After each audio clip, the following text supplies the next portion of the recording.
Sí, ¿cómo andás? Prepare, porque hoy nos metemos de lleno en la Argentina de Milei. Vamos a bucear profundo en un documento, che, que nos llegó. Plenario de la militancia territorial a 50 años de la partida del Gral. Juan Domingo Perón. Ajá. Imagínate, una mirada desde adentro del peronismo a 50 años de la muerte del general. Una perspectiva única para entender este quilombo. Totalmente. El documento pinta un panorama bastante complejo, tanto a nivel internacional como acá en casa. Empecemos por lo global. El documento habla de un mundo que está cambiando, ¿no? Sí. ¿Cómo se ve eso desde Argentina? Mira, el documento plantea que estamos en un momento de transición, alejándonos del famoso globalismo y yendo hacia un sistema multipolar.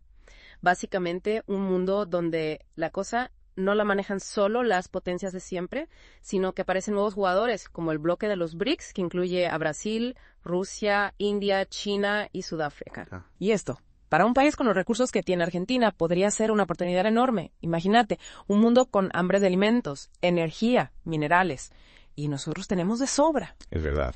Pero a ver, seamos sinceros, Milei está aprovechando esta oportunidad, porque el documento parece bastante crítico con sus políticas, ¿no? Claro, ahí está el tema. El documento plantea que, en vez de aprovechar esta coyuntura global, Milei está aislando a Argentina en el escenario mundial, especialmente con respecto a China y los BRICS. En serio, le está dando la espalda a China, justo ahora que son una potencia económica. ¿Y esto por qué? ¿Cuál es la lógica?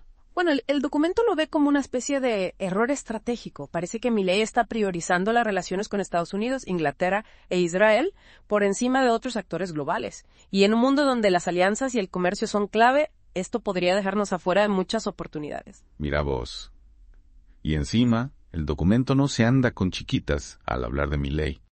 Lo llaman anarcocapitalista libertario y comparan su gobierno con la vieja época de las colonias. Fuertes declaraciones. Sí, sin duda.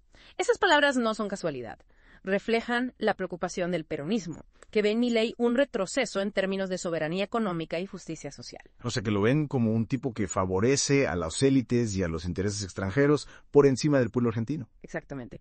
Y para ilustrar esto, el documento trae ejemplos concretos. Por ejemplo, la visión favorable de Milei hacia la fuga de capitales. Para. ¿Fuga de capitales? ¿A qué se refieren con eso? Básicamente a que la plata se va del país. Cuando hay poca confianza en la economía local, los inversores, tanto nacionales como extranjeros, sacan su dinero y lo llevan a otros países que les ofrezcan mayor seguridad o rentabilidad.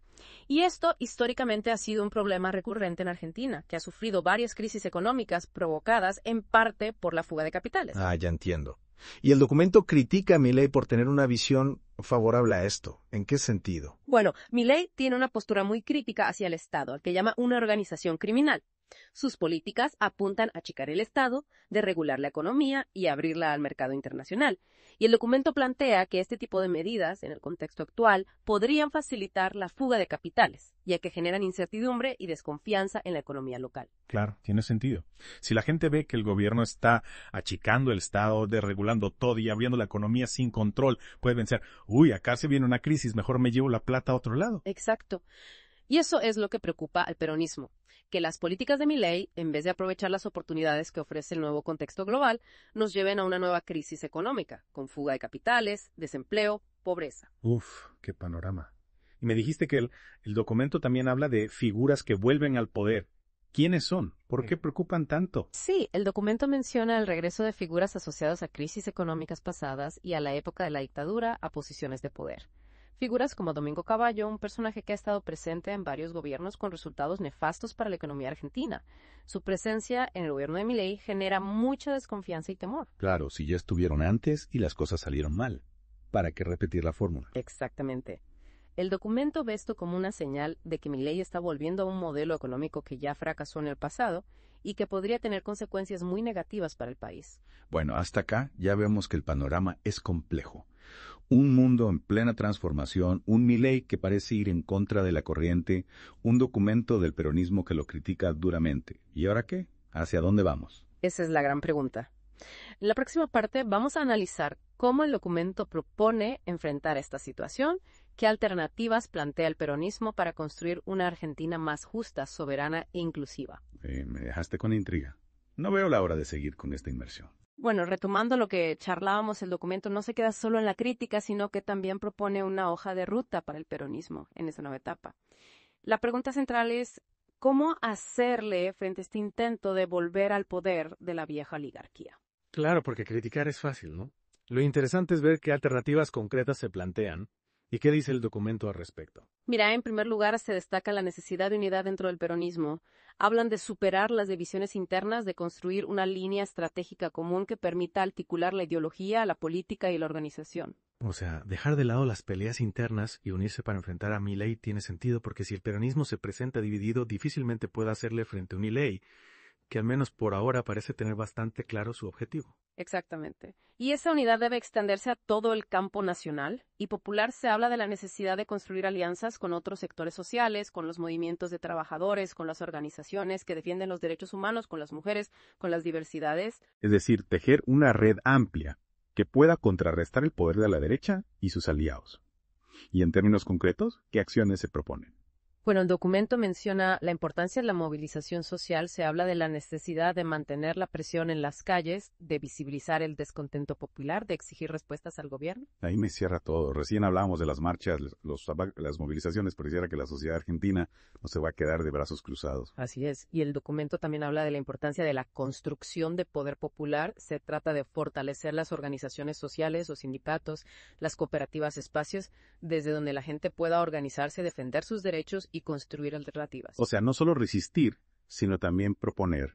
Y en este sentido, el documento plantea alguna alternativa económica al modelo de Milei, porque la economía es clave, ¿no? Totalmente, el documento habla de la necesidad de un modelo económico que priorice la producción, el trabajo y la distribución equitativa de la riqueza, un modelo que rompa con la dependencia del capital financiero internacional y que ponga en el centro las necesidades del pueblo argentino. Ver un modelo más peronista, digamos, con un Estado presente que intervenga en la economía que proteja a los trabajadores. Exacto, se rescatan algunos de los pilares históricos del peronismo como la defensa de la industria nacional, la protección del trabajo, la promoción de la educación y la salud públicas, la soberanía económica. Claro, todo eso que en los últimos años se fue dejando de lado y no olvidemos el rol fundamental del Estado en este modelo. Por supuesto, se plantea la necesidad de un Estado presente activo que regule la economía, que garantice los derechos sociales, que promueva el desarrollo, un Estado que esté al servicio del pueblo y no de los intereses de las élites. Un Estado que en definitiva sea garante de la justicia social. Y volviendo a la cuestión internacional, el documento plantea alguna alternativa a la política de aislamiento, que según ellos está llevando adelante Milei. Porque, si mal no recuerdo, decían que le estaba dando la espalda a China y los BRICS. Exacto, el documento propone una política exterior que fortalezca la integración latinoamericana, que construya alianzas con países del sur global, que promueva un mundo multipolar. O sea, romper con la lógica de la subordinación a los intereses de las potencias occidentales y apostar por un mundo más justo e igualitario. ¿Y con quiénes se aliarían en este nuevo mundo? Bueno, se destaca la importancia de la relación con China y los BRICS países que representan una alternativa al orden global actual. O sea, buscar aliados estratégicos que compartan una visión de desarrollo independiente y soberano y todo esto. ¿Cómo se traduce en acciones concretas? Bueno, se habla de la necesidad de fortalecer los mecanismos de integración regional como el Mercosur, la CELAC, la UNASUR. Esos espacios donde los países latinoamericanos pueden coordinar políticas, defender sus intereses comunes y construir un bloque regional fuerte. Exactamente. Y también se habla de la importancia de la cooperación sur-sur, de la construcción de alianzas estratégicas con países como China, Rusia, India, Sudáfrica. Países que, como decíamos antes, representan una alternativa al orden global actual y que además tienen un gran potencial para la cooperación económica y tecnológica. Así es. Y en este punto, el documento destaca la importancia de la inversión china en Argentina como una oportunidad para el desarrollo de infraestructuras, la creación de empleo y el crecimiento económico. Claro, porque no se trata solo de resistir, sino también de construir. Y para construir un futuro mejor, Argentina necesita aliados, necesita socios estratégicos que compartan una visión de desarrollo soberano y justo. Exactamente, y aquí es donde el peronismo parece estar apostando por un acercamiento a China y los BRICS como una alternativa al modelo que propone Milei. Bueno, hemos visto como el documento plantea una serie de propuestas para el peronismo en esta nueva coyuntura interna construcción de alianzas, movilización social, poder popular, un modelo económico alternativo, una política exterior soberana. Sí, son propuestas que buscan recuperar la esencia del peronismo y adaptarla a los desafíos del siglo XXI. Y es interesante ver cómo, a pesar del golpe que supuso el triunfo electoral de Milei, El peronismo parece estar rearticulándose buscando nuevos caminos para seguir luchando por sus ideales. Sin duda, y será interesante ver cómo se desarrollan estas propuestas en los próximos meses, cómo se traduce todo esto en acciones concretas. Porque una cosa es tener ideas y otra muy distinta es llevarlas a la práctica. Exacto, y ahí es donde se juega el futuro del peronismo y en gran medida el futuro de Argentina. Bueno, y ya que hablamos del futuro de Argentina, hay un tema que me preocupa especialmente y que el documento también menciona el impacto de las políticas de Milei en las mujeres y las diversidades. Sí, es un tema crucial y en la próxima parte vamos a profundizar en este punto, analizando cómo el gobierno de Milei está afectando los derechos de este sector. Me parece fundamental que hablemos de esto porque si bien las políticas de Milei afectan a toda la sociedad, hay sectores que son particularmente vulnerables y las mujeres y las diversidades están entre ellos. Totalmente, y el documento nos da una serie de herramientas para comprender la magnitud de este problema y la necesidad de una respuesta contundente. Bueno, no te hago spoiler, pero te adelanto que la cosa viene complicada. Bueno, llegamos a la última parte de este deep dive y como anticipamos vamos a meternos de lleno en un tema que la verdad me preocupa bastante. El impacto de las políticas de Milei en las mujeres y las diversidades. Sí, es un tema central. Ya vimos en las partes anteriores cómo este gobierno ha tomado medidas que afectan directamente los derechos de este sector. Exacto. Y este documento que estamos analizando nos da una radiografía bastante cruda de la situación. Totalmente pinta un escenario de retroceso en materia de igualdad de género, con la eliminación de programas clave, la reducción de presupuestos y el desmantelamiento de políticas públicas que protegían a las mujeres y las diversidades. Empecemos por el principio. Una de las primeras medidas de Milei fue eliminar el Ministerio de las Mujeres, Géneros y Diversidad. ¿Cómo se interpreta esto desde la perspectiva del documento? Imagínate que venís construyendo una casa durante años, ladrillo a ladrillo con mucho esfuerzo y de repente viene alguien y la tira abajo de un plumazo. Así es como el documento ve la eliminación del ministerio. Un ataque directo al movimiento feminista y de la diversidad, un intento de silenciar sus reclamos y de desmantelar las estructuras que se habían construido para garantizar sus derechos. O sea, no es solo un cambio administrativo, sino un gesto político que busca invisibilizar y deslegitimar las luchas de este sector. Exactamente. Y esto se ve reflejado en otras medidas como los intentos de modificar la Ley de Educación Sexual Integral, o ESI, y la Ley Micaela García. Para la ESI. Y la ley Micaela García. Contame un poco más de estas leyes para que la gente que no está tan al tanto puedan entender bien de qué estamos hablando. Dale, buenísimo. La Ley de Educación Sexual Integral, conocida como ESI, es una ley fundamental que se aprobó en 2006 y que garantiza el derecho de todos los chicos y chicas a recibir educación sexual integral en las escuelas, o sea, información sobre sexualidad, género, derechos y prevención de abusos.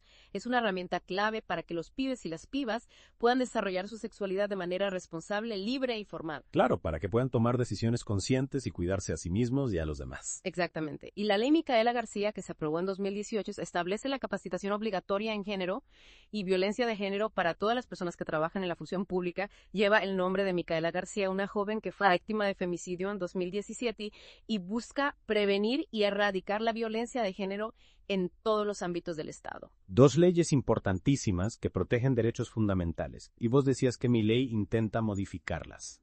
¿En qué sentido? Para debilitarlas. Sí, el documento habla de intentos de modificar estas leyes para adaptarlas a la nueva visión del gobierno. Por ejemplo, en el caso de la ESI, se habla de quitar contenidos relacionados con la diversidad sexual y la perspectiva de género, o de dar más poder a las familias para que puedan decidir si sus hijos reciben o no esta educación. En el caso de la Ley Micaela García, se habla de reducir la cantidad de horas de capacitación o de hacerla optativa en vez de obligatoria. Claro, medidas que la vacían de contenido, digamos. Exactamente, son intentos de debilitar estas leyes, de quitarles fuerza, de hacerlas menos efectivas. Y todo esto sumado a la eliminación del ministerio, la verdad que pinta un panorama bastante complicado para las mujeres y las diversidades. Sí, sin duda. Y a esto hay que sumarle otras medidas como la prohibición del lenguaje inclusivo en la administración pública. Así, eso también me llama la atención. ¿Cuál es la lógica de prohibir el lenguaje inclusivo? ¿Qué buscan con eso? Bueno, el lenguaje inclusivo busca visibilizar la diversidad de género, romper con el binarismo hombre-mujer y reconocer la existencia de otras identidades. Y al prohibirlo, lo que se busca es precisamente invisibilizar esas identidades, imponer un modelo único del lenguaje que excluye a quienes no encajan en la norma. Es como un mensaje que dice, acá solo hay lugar para un tipo de persona y las demás no existen. Exacto, es una forma de negar la diversidad, de borrarla del mapa. Y otro ejemplo que me pareció muy significativo y que el documento también mencionas es el cambio de nombre del Salón de Mujeres Argentinas del Bicentenario en la Casa Rosada por Salón de los Próceres. ¿Qué te parece esto? ¿Un simple cambio de nombre o algo más? Para mí es un gesto simbólico, pero muy poderoso. Es como decir, la historia la hicieron los hombres. Las mujeres no tienen nada que ver. Es una forma de borrar a las mujeres de la historia, de negar su contribución a la construcción de la nación. Como si las mujeres no hubieran luchado, trabajado, criado, pensado. Exactamente. Es una visión patriarcal que ignora el rol fundamental que han tenido las mujeres en la sociedad argentina. Y hablando de derechos que se conquistan con lucha, el documento también menciona un proyecto para derogar la ley de interrupción voluntaria del embarazo, la famosa ley del aborto legal. Sí, es un tema muy sensible que generó mucha polémica en su momento. La ley del aborto legal que se aprobó en 2020 fue una conquista histórica del movimiento feminista y ahora Milei quiere dar marcha atrás. ¿Y esto qué implicaría?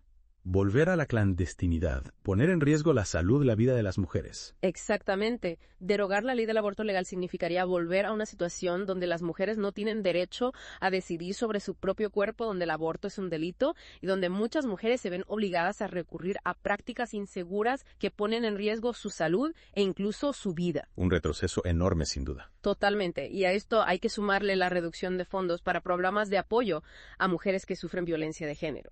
Otro golpe bajo, como si no fuera suficiente con todo lo demás. Sí, la verdad que el panorama es bastante desalentador, pero el documento también destaca la resistencia, la lucha incansable de las mujeres y las diversidades para defender sus derechos. ¿Y de qué manera se está manifestando esa resistencia? Bueno, el documento menciona ejemplos concretos como la movilización contra el DNU y la ley de bases, la participación en los paros nacionales, la creación de multisectoriales. O sea, no se quedan de brazos cruzados, sino que salen a la calle, se organizan y alzan la voz para defender sus derechos. Exactamente, y esa lucha es fundamental para frenar este retroceso y construir una sociedad más justa e igualitaria. Y en ese sentido, el documento cita una frase de Perón que me parece muy potente. Cuando los pueblos agotan su paciencia, hacen tronar el escarmiento. Es una frase que nos invita a reflexionar sobre el poder de la movilización popular, sobre la capacidad de la gente para cambiar las cosas cuando se une y lucha por sus derechos. Y en este contexto, la lucha de las mujeres y las diversidades se vuelve aún más crucial, porque están en la primera línea de defensa de los derechos humanos, de la justicia social, de la igualdad. Totalmente. Y este deep dive, más que una simple inmersión en un documento, es una invitación a reflexionar, a tomar conciencia de lo que está pasando y a sumarse a la lucha por una Argentina más justa e igualitaria para todos y todas. Es verdad, porque informarse es el primer paso para poder cambiar las cosas. Gracias por acompañarnos en esta inmersión. Hasta la próxima.